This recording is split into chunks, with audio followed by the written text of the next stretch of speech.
Assalamualaikum warahmatullahi wabarakatuh. Yang terhormat Bapak Ibu penguji UKIN, perkenalkan nama saya Amilatul Muamalah, nomor UKG 079-056-023-6023 dengan NPM 25902949-50237 LPTK Universitas Negeri Makassar. Saya akan mengajar mata pelajaran ekonomi kelas 12, fase F, materi pertumbuhan dan pembangunan ekonomi di MAN 1 Pandeglang. Selamat menyaksikan. Assalamualaikum. Waalaikumsalam. Apa kabar semuanya? Alhamdulillah, luar biasa, tetap semangat, Allahu Akbar. Alhamdulillah. Sudah sarapan semuanya? Sudah. Alhamdulillah. Faris, minta tolong dipimpin berdoa dulu. Silakan, salah satu untuk memimpin berdoa. Ananda Faris sebagai ketua Siap, kelas. sebelum belajar, marilah kita berdoa. Berdoa dimulai. Bismillahirrahmanirrahim. Rabbi shrah li sadri wa yassir li amri wahlul 'uqdatam min lisani yafqahu qawli. Rabbi zidna ilman warzuqna fahman birahmatika ya arhamar rahimin. Ucapkan salam. Assalamualaikum warahmatullahi wabarakatuh. Baik, waalaikumsalam warahmatullahi wabarakatuh. Baik anak-anak, untuk menambah kecintaan kita terhadap tanah air, marilah kita bersama-sama berdiri dan menyanyikan lagu Indonesia Raya.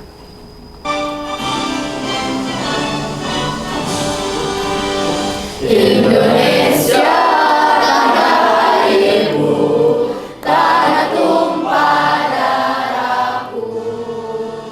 Di sanalah aku berdiri, jadi pandu ibuku.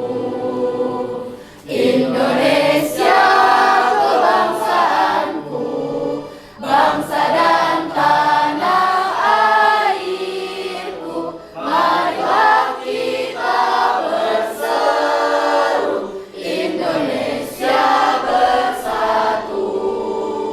Hiduplah tanahku, hiduplah negeriku, bangsaku, rakyatku semuanya. Bangunlah jiwanya, bangunlah badannya untuk Indonesia Raya.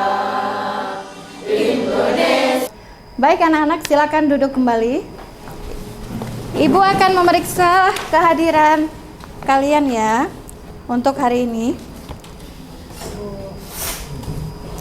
Adinda Khalifah, Ahmad Faris, Hadir. Algina, izin. Oh izin. Andika Setiadi, Sakit, Bu. sakit. Anifa, Bunga Cahaya, Dafiq, Dida Humairo, Elma Fadilah, Fatima, Gugun, Hafidz, Hilda, Irna, Isna, Izma, Jila, Kamilia, izin. Muhammad Torik, Muhammad Fakiuddin, Izin, Bu. izin. Mutiara, Nanda, Najwa, Silvi, Salwaul Hawa, Siti Dalfa, Siti Laila, Siti Naura, Siti Najwa, Sofi Amalia, Syafana, Siva, TB Muhammad, Tia Renita, Wilda, dan terakhir Haula. Ya, baik, sudah dicek kehadiran kalian. Kita doakan teman-teman kalian yang sedang sakit diberi kesembuhan dan kesehatan kembali. Amin. Kita akan masuk materi baru, yaitu pertumbuhan dan teori pertumbuhan ekonomi. Sebelum masuk ke materi yang baru, kita ulas sedikit tentang materi yang lalu, tentang pendapatan nasional. Kenapa pendapatan nasional ada kaitan dengan pertumbuhan ekonomi? Karena untuk melihat pertumbuhan ekonomi, pendapatan nasional suatu negara akan menjadi tolak ukur bagi pertumbuhan ekonomi Indonesia atau pertumbuhan ekonomi kita. Untuk mengukur pertumbuhan ekonomi ada beberapa, untuk mengukur pendapatan nasional ada beberapa metode yang digunakan. Ada yang tahu metode untuk mengukur pendapatan nasional negara Indonesia? Ya, silakan Nana. Untuk menghitung pendapatan nasional suatu negara itu bisa dilakukan 3 pendekatan. Yang pertama itu ada pendekatan produksi, yang kedua ada pendekatan pendapatan, yang ketiga ada pendekatan pengeluaran. Siap. Beri tepuk tangan untuk Nana. Oke, kita untuk menyemangati kita pagi ini, mari kita ingat kembali tepuk yang pernah kita pelajari ya. Oke. Tepuk 1. Yes. Tepuk 2. Okay. Tepuk 3. Semangat. Tepuk 4. Konsentrasi. Oke. Salah satu mewakili untuk tepuk fokus. Melihat, mendengar, mengingat, fokus. Hore. Oke, masuk kembali ke teori pertumbuhan ekonomi ya. Pengertian pertumbuhan ekonomi seperti kalian ketahui, jika suatu PDB negara naik, maka negara kita itu disebut sedang tumbuh atau pertumbuhan ekonomi kita mengalami kenaikan yang signifikan. Kemudian ada teori-teori pertumbuhan ekonomi. Teori pertumbuhan ekonomi apa? Yang pertama, historis. Terdiri dari berapa? Ada berapa? Menurut siapa? Frederick List. Dida, tolong dibaca. Ada apa saja tahapannya, Dida? Tahap berburu, tahap beternak, tahap bertani, tahap kombinasi bertani dan kerajinan, tahap kombinasi bertani, kerajinan, dan perdagangan. Oke, terima kasih Dida. Tahap berikutnya menurut siapa? Bruno Hildebrand. Terdiri dari 3, barter, kemudian kredit, dan uang. Oke, pertumbuhan ekonomi yang ketiga menurut siapa? Karl Marx. Terdiri dari apa saja? Perekonomian nasional, perekonomian kota, perekonomian rumah tangga. Oke, good. Yang keempat, pertumbuhan ekonomi menurut Werner Sommart. Di sini ada masa perekonomian tertutup, masa perekonomian kerajinan dan pertukaran, dan kemudian masa perekonomian kapitalis. Kapitalis ini terjadi sampai sekarang ya, karena kapitalis itu di mana modal yang paling besar dia yang menguasai perekonomian. Yang selanjutnya, pertumbuhan ekonomi menurut Walt Whitman Russell. Ini ada beberapa tahapan. Yang pertama, perekonomian tradisional, perekonomian transisi. Yang ketiga apa, Faris? Perekonomian lepas landas. Yang keempat, perekonomian menuju kedewasaan. Yang kelima, perekonomian dengan tingkat konsumsi yang tinggi. Apakah kita sama seperti itu? Ya. Ada di titik kelima? Ya. Kita termasuk konsumtif, artinya konsumsi tingkat tinggi. Every day, every time selalu melakukan kegiatan konsumsi. Hari ini sudah jajan? Itu salah satu kegiatan ekonomi yang kalian paling sukai, betul? Oke, lanjut ke tahapan pertumbuhan ekonomi menurut. Nah, yang ini klasik. Kalau yang tadi apa? Histori. Kalau klasik ada beberapa pokok pemikiran mengenai tatanan ekonomi masyarakat. Ada kebijakan pasar bebas. Ada kegiatan ekonomi yang didasarkan mekanisme pasar.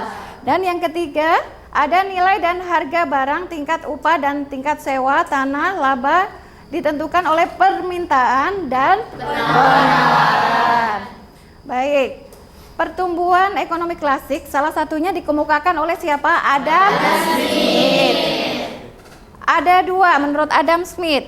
Pertumbuhan produksi ditentukan oleh sumber daya alam. SDA, SDM, dan sumber modal. SDA apa? Sumber daya alam. SDM sumber daya manusia. Sumber daya modal itu apa? Itu adalah modal untuk melakukan suatu kegiatan usaha atau membuka usaha. Kemudian yang kedua masih menurut Adam Smith. Itu apa? Pertumbuhan penduduk menurut Adam Smith akan mendorong pertumbuhan ekonomi. Itu teori menurut Adam Smith. Masih ada teori berikutnya karena pertumbuhan ekonomi ini sangat krusial untuk mengetahui seberapa negara kita itu mengalami kemajuan atau kemunduran.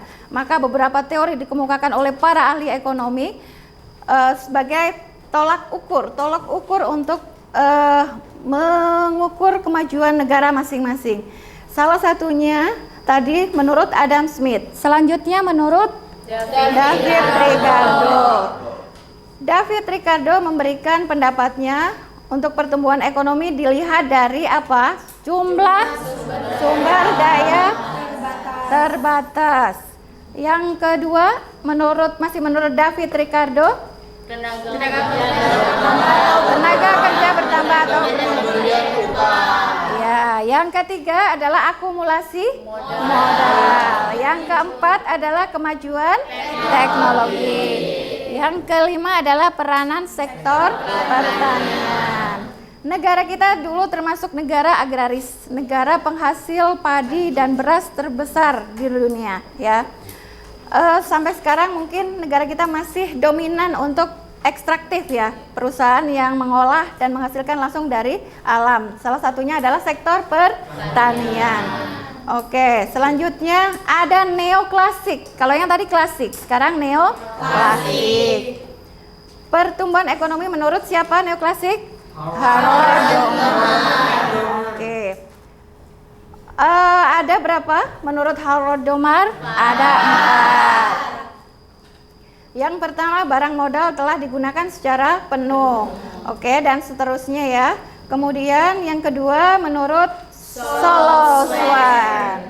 Nah, ini kaitannya dengan penggunaan tenaga kerja. Full employment atau tenaga kerja penuh. Yang berikutnya menurut Sam Peter. Sam Peter ini seorang pengusaha atau wirausahawan, ya. Ya, kaitannya beliau juga mengemukakan mengenai teori pertumbuhan ekonomi, menggarisbawahi tingkat kemajuan ekonomi semakin tinggi, maka kemajuan atau kemungkinan untuk melakukan inovasi semakin terbatas. Itu pendapat, ya, pendapat karena menyesuaikan kondisi negara masing-masing. Kalau di Indonesia mungkin akan dengan pendapat yang berbeda lagi. Nah, semua teori sudah dipelajari. Bagaimana cara mengukur suatu negara mengalami pertumbuhan ekonomi yang maju ataukah mengalami inflasi atau mengalami defisit, gitu, ya. Maka akan diukur atau dihitung dengan rumus sebagai berikut. Oke, P itu pertumbuhan ekonomi. PDBRT itu adalah pertumbuhan ekonomi tahun sekarang atau tahun lalu? Tahun sekarang. PDBRT T-1 itu adalah tahun lalu atau tahun sebelumnya. Dikali 100% dibagi dengan PDBRT tahun sebelumnya. Nah, anak-anak sudah ada rumus untuk menghitung mengenai laju pertumbuhan ekonomi untuk mengukur pertumbuhan ekonomi apakah negara kita sudah maju ataukah mengalami kemunduran. Maka Ibu akan bagikan lembar kerja peserta didik atau lembar aktivitas yang akan kalian kerjakan secara berpasangan karena Ibu menggunakan metode think, pair, share, yaitu berpikir berpasangan dan membagikan hasil dari pemikiran dan diskusi bersama dengan pasangan kalian.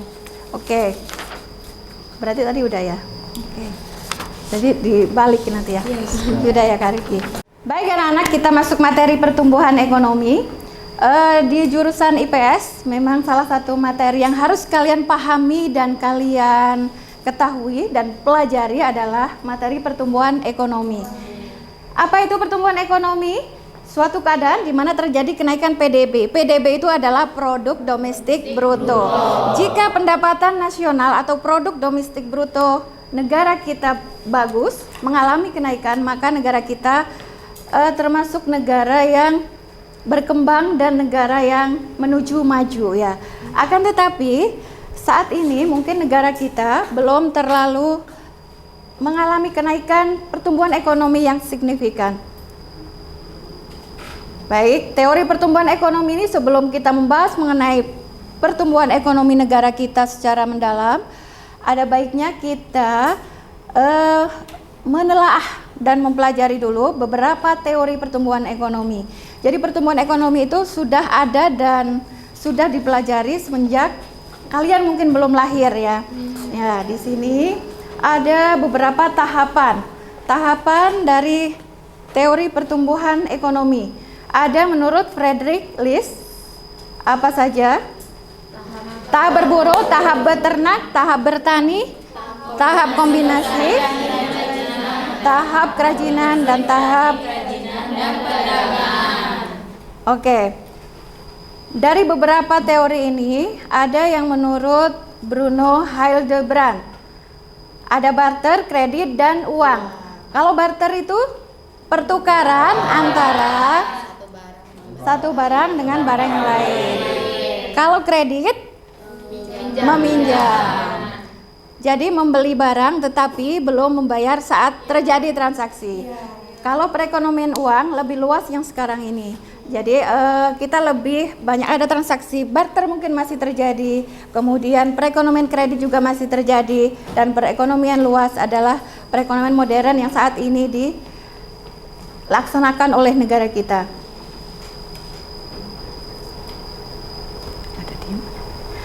Baik ya, untuk mengetahui nanti untuk materi Ibu akan untuk memperdalam pengetahuan kalian mengenai materi pertumbuhan ekonomi, Ibu akan membentuk kelompok atau menggunakan metode think, pair, share, yaitu think itu berpikir, kemudian pair apa? Berpasangan. Siapa yang belum punya pasangan? Mencari pasangannya, boleh. Kemudian berpasangan sebangku ya. Kemudian share berarti setelah kalian berpikir, berdiskusi dengan pasangan, kalian akan mempresentasikan ke depan ya. Baik, Ibu akan bagikan LKPD-nya. Baik, Ibu. Baik, silakan. Di situ ada lembar kerja peserta didik LKPD, ada pertumbuhan ekonomi di situ. Kalian di layar monitor juga ada. Kita menghitung mengenai laju pertumbuhan ekonomi ya.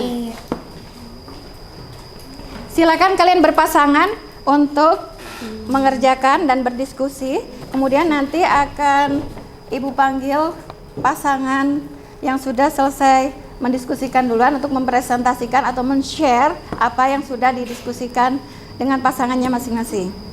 Silakan. Baik, Ibu. Bekerja. Baik, Ibu.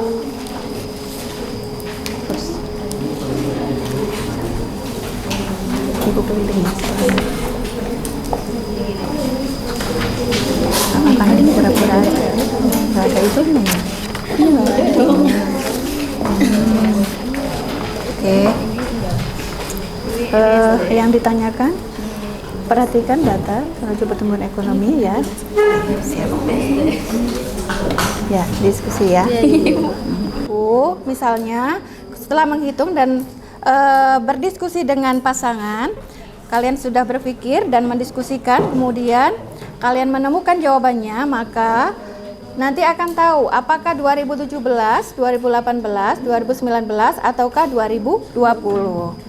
Tidak ada kesulitan ya? Iya, Ibu. Ya. Terima kasih.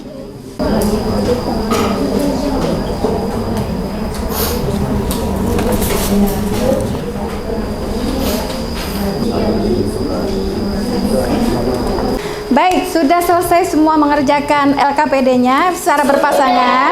Sudah. Akan Ibu panggil salah satu pasangan untuk mempresentasikan ke depan ya. Saudari Nana, Ananda Nana dan Ananda Bunga Humaira. Silakan.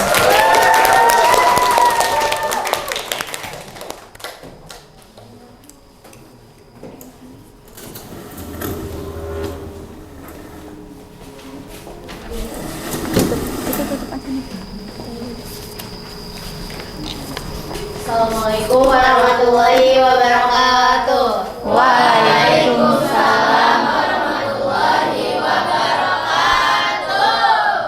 Halo teman-teman semua, perkenalkan nama aku Adinda Fatul Fazria dan rekan aku Bunga Cahaya Maira. Di sini kami mau mempresentasikan hasil dari diskusi kami berdua tentang nilai laju pertumbuhan ekonomi paling tinggi dan yang paling rendah di Indonesia Dari jangka waktu 2018, 2019, dan 2020.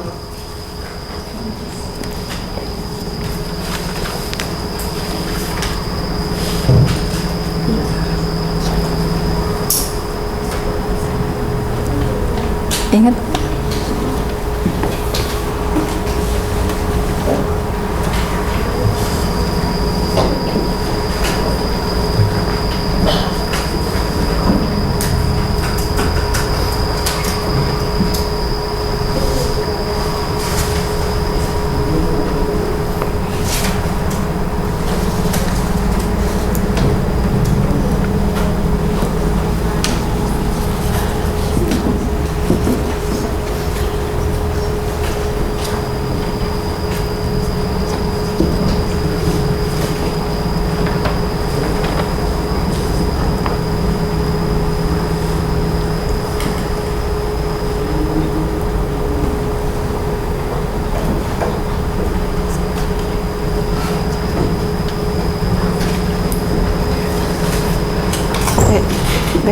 Nanti TB ya.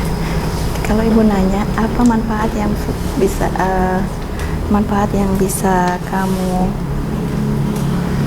ambil dari mempelajari bab pertumbuhan ekonomi, jawab ya.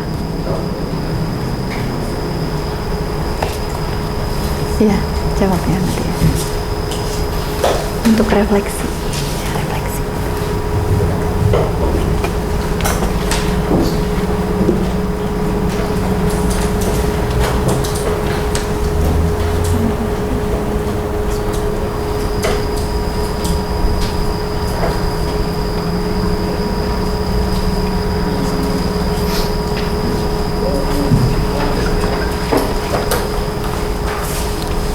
Seperti yang teman-teman bisa lihat, ini adalah hasil dari laju pertumbuhan ekonomi di Indonesia pada tahun 2018, 2019, dan 2020. Menurut kelompok kami, laju pertumbuhan yang paling tinggi itu di tahun 2019. Bisa kita lihat ada di angka 7,69%. Sedangkan laju yang paling rendah ada di tahun 2020, yaitu minus 5,35%. Kenapa sih? Karena di tahun 2020 itu Indonesia ini bahkan di seluruh dunia ini sedang mengalami COVID-19.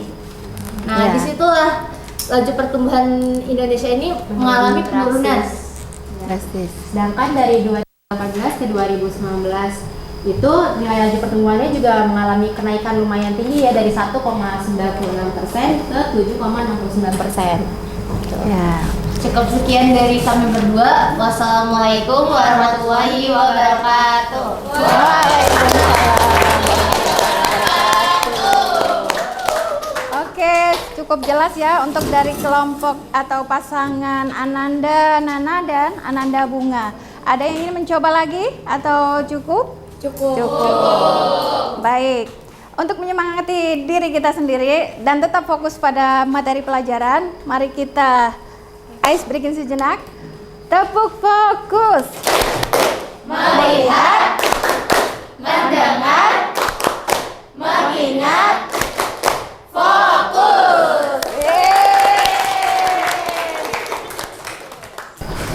Oke, baik anak-anak, untuk sebelum kita menutup dan mengakhiri pertemuan kita hari ini, ada sedikit refleksi. Kalian menyaksikan tayangan ini untuk menambah wawasan kalian tentang ekonomi di Indonesia saat ini. Untuk menambah wawasan dan kecintaan kita bagaimana sih Indonesia itu saat ini. Silakan menyaksikan. Indonesia bisa dikatakan mengalami pertumbuhan ekonomi yang cukup pesat.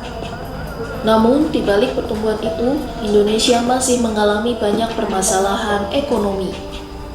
Lalu, ada apa saja masalah ekonomi Indonesia? Pertumbuhan ekonomi Indonesia terbilang cukup pesat, namun angka kemiskinan, ketimpangan sosial, dan pengangguran juga tergolong tinggi. Baik anak-anak, setelah melihat tayangan video tersebut, ternyata negara kita memang belum baik-baik saja. Masih ada pembayaran pajak yang masih banyak tertunda. Pendapatan negara Indonesia salah satu terbesarnya adalah dari pajak ya. Ketika pajak tidak dibayarkan sesuai dengan peraturan yang dikeluarkan oleh negara kita, maka pendapatan negara kita sangat minim. Dan kemudian Ibu ingin menyampaikan kepada kalian bahwasanya setelah mengamati tayangan video tersebut, kalian dapat memahami bahwasanya negara kita, pembangunannya, pertumbuhan ekonominya menjadi PR buat kalian ke depannya, agar di masa kalian, ketika kalian, harapan Ibu dengan tujuan pembelajaran ini, kalian lebih memahami dan lebih kritis dalam menyikapi kondisi negara kita. Apakah negara kita sedang baik-baik saja dengan pertumbuhan ekonomi yang relatif tinggi, ataukah sebaliknya? Untuk penguatan kalian, menambah wawasan kalian lagi, kalian boleh mengunjungi perpustakaan tercinta kita. Ada beberapa referensi buku. Kemudian ada materi berikutnya adalah kita akan mempelajari pembangunan ekonomi. Nah, di situ ada banyak referensi buku mengenai pembangunan ekonomi. Kemudian kalian boleh searching untuk materi berikutnya mengenai pembangunan ekonomi Indonesia saat ini, sampai mana posisinya, apakah kita masih menduduki posisi kesekian atau masih paling bawah, ataukah sudah mengalami kenaikan yang signifikan, bahwa negara kita sudah mengalami kemajuan, tidak hanya sedang berkembang saja. Negara kita selama ini masih berkembang dan cenderung belum maju. Apakah tahun 2025, tahun 2026, tahun 2027 dan seterusnya, negara kita mengalami pembangunan dan pertumbuhan ekonomi yang cukup baik. Oke, terima kasih untuk hari ini. Semoga apa yang sudah kalian terima memberikan manfaat, dan kemudian kalian bisa menjadi generasi berikutnya yang